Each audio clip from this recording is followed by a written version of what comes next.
Leo friends. Thanks for joining Tarot I Love for a very special beach edition of your singles reading of Four Pillars. This will be for the third week of May, 17th through 23rd, guys. And we're going to do, it's a little bit different read if you haven't seen it.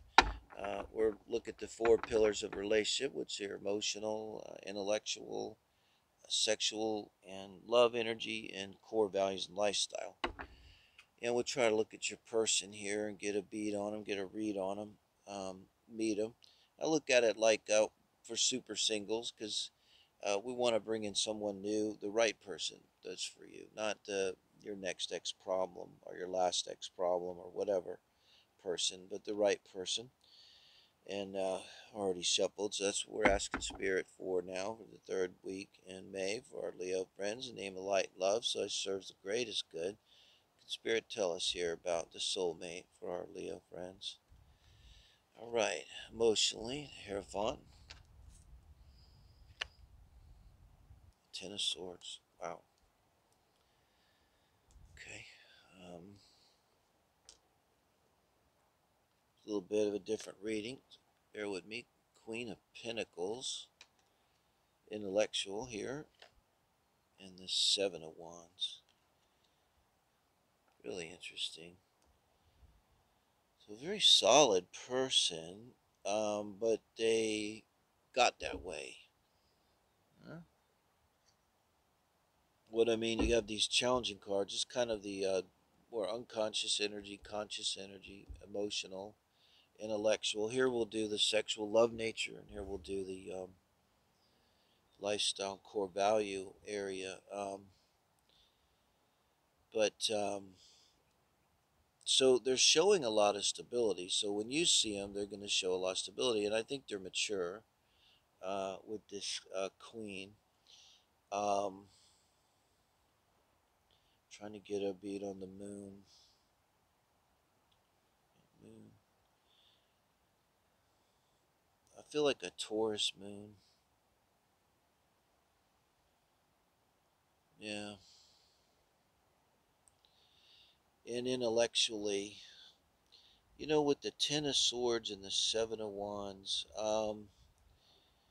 the difficult childhood, with the Ten of Swords, could have been sibling things and bullying. It could have been a feeling of being neglected or abandoned. Um, but they have this strong emotional, I think, just nature to them in general with this, what we're speaking of here with the Hierophant at the top. Um, you know what I mean? It's a genuine strength. It's not like they're running away from this pain or anything, but you got to deal with this.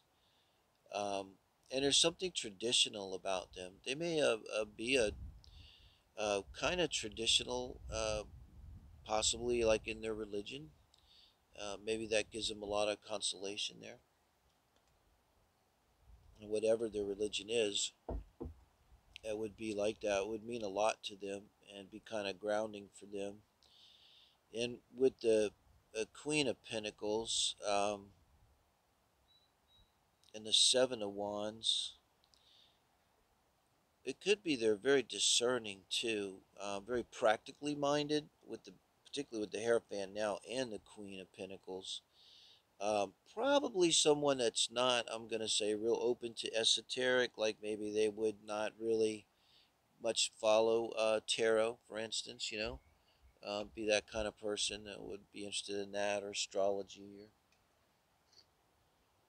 kind of a more practically minded person here, Leo.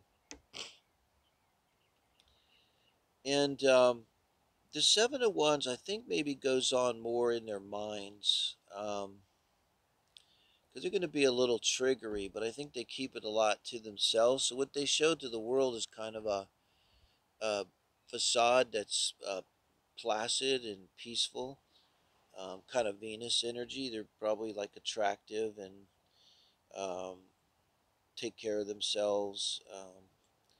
Going to look very nice in a very kind of mature way.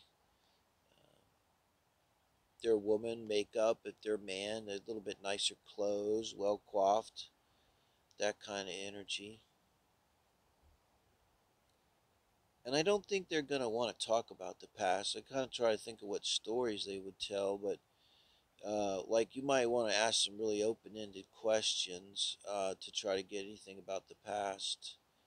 But maybe that's one way they deal with it. That Ten of Swords over. It's dead to me. It's like you might catch them saying something like that, like the past is the past, something like that. Well, what happened to you and child? What went on? Well, who cares? I mean, the past is the past. It doesn't really matter. And they can be defensive though. And with the Seven of Wands down here, it's like you'd have to really, if they're really poked in a certain way and triggered, like they could, be defensive. And I think they're a bit reserved person, kind of conservative person. I don't know about like a Republican, but a little bit conservative. They're not going to have tats and piercings and things. They're going to be more traditional, like in the way they look, in the way they act, and just mature in the way they act. A little reserved, um, not real outgoing or affectionate, not Leo-like. You know. Um, I think they'll definitely be a listener. And when they do speak with the Queen of Pentacles and the Seven of Wands, they will speak with authority. It's like they'll only like when they do argue, when they do make an argument or debate, it will be only from a place when they really know their stuff. And so then the advice there too is whenever they really know their stuff, don't try to debate them because you'll probably lose. So sexually, Ace of Wands, you gotta love that. It might be well endowed, whatever that might mean, male or female. Three of Cups. So I don't take the Three of Cups here quite as the third party. It's not like that. And lifestyle and core values. You've got the Hanged Man, and then you've got the Nine of Wands. Interesting. So with the Three of Cups, this is their going to be their Mars and Venus too. Their love nature and their sexual nature. Well, I tell you, it's your soulmate, and they're not perfect, and not whether it means anything or not. But when you hire someone for a job, you don't want to hire someone who had any experience in that job. You want someone that has a lot of experience, and I think your person's got a lot of sexual experience. So they're a very passionate person. Um, they probably have like a fire Mars, um, and they would have a water Venus. And if they've got the Virgo energy here in the Mercury, um, it could be a um, Leo Mars. It could be a Libra with this Three of Cups. Leo Mars and a Libra Venus. Because Libra is the flirty one and the relationship one, and they'll want to have a lot of friends and have that happiness. So I gotta say, in terms of sex, there's someone they may laugh during sex.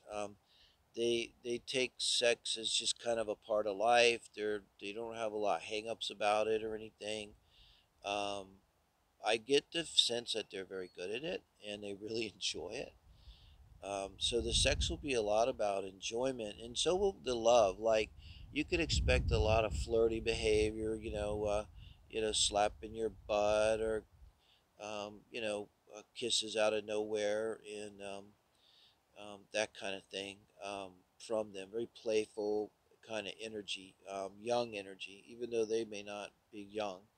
I don't necessarily see that they're old, but they're like post Saturn, first Saturn return, post 30ish, that type of energy. Um, so they're just really good in terms of sex, very open-minded, normal, I'd say. In fact, if you can laugh during sex, God bless you. That's good. There's no better laugh. So the Hanged Man, And the Nine of Wands is in their lifestyle core values. And then the Seven of Wands.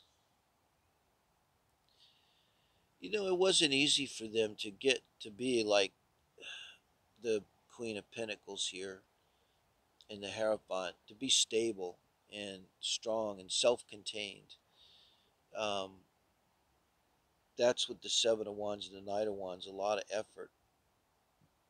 And the Hanged Man up here at the top in the conscious position. This may be someone that they haven't really worked a lot. They haven't really worked for corporations. So they've sort of had to fend for themselves. I get the feeling, I knew people out when I lived out west in America. There was a lot of people that sort of did many different things. I mean, they literally get a little gold mining, and then they do a little of this, and they would make some jewelry and trim pot when it was seasonal, and kind of get by. Um, and then I think in terms of the house and relationship, they're really going to let you take control. You know, um, let you decide. It's kind of a masculine energy.